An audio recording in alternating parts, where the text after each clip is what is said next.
மதிமுக பொதுச் செயலாளர் வைகோவிற்கு அறுவை சிகிச்சை செய்ய இருப்பதாக மகன் துரை வைகோ தெரிவித்துள்ளது அக்கட்சியினரிடம் கடும் அதிர்ச்சியை ஏற்படுத்தியிருக்கிறது. இது பற்றி துரை வைகோ தனது எக்ஸ் பக்கத்தில் வெளியிட்டிருக்கும் அறிக்கையில், மதிமுக கன்னியாகுமரி மாவட்ட செயலாளர் வெற்றிவேல் அவர்களின் இல்ல திருமண விழாவில் பங்கேற்பதற்காக நேற்று திருநெல்வேலி வந்த வைகோ எதிர்பாராத விதமாக நேற்று இரவு வீட்டில் கால் தடுமாறி கீழே விழுந்ததாக தெரிவித்துள்ளார். தவறி விழுந்ததில் வைகோவிற்கு வலது தோளில் எலும்பு முறிவு ஏற்பட்டு இருப்பதாகவும் மருத்துவரின் ஆலோசனையின்படி அறுவை சிகிச்சை செய்ய இருப்பதாகவும் தெரிவித்துள்ளார். சிறிய அறுவை சிகிச்சைக்கு பிறகு தலைவர் வைகோ அவர்கள் உடல்நலம் பெறுவார்கள் எனவும் வேறு அச்சம் கொள்கிற வகையில் எதுவும் இல்லை என துரை வைகோ தெரிவித்துள்ளார்.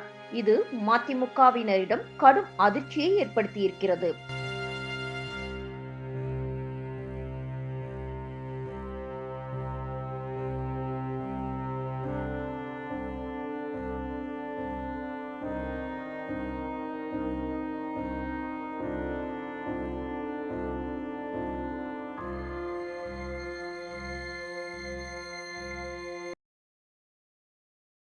செய்திகளை உள்ளது உள்ளபடி தெரிந்து கொள்ள ரெஃப்ளெக்ட் நியூஸை சப்ஸ்கிரைப் பண்ணுங்க.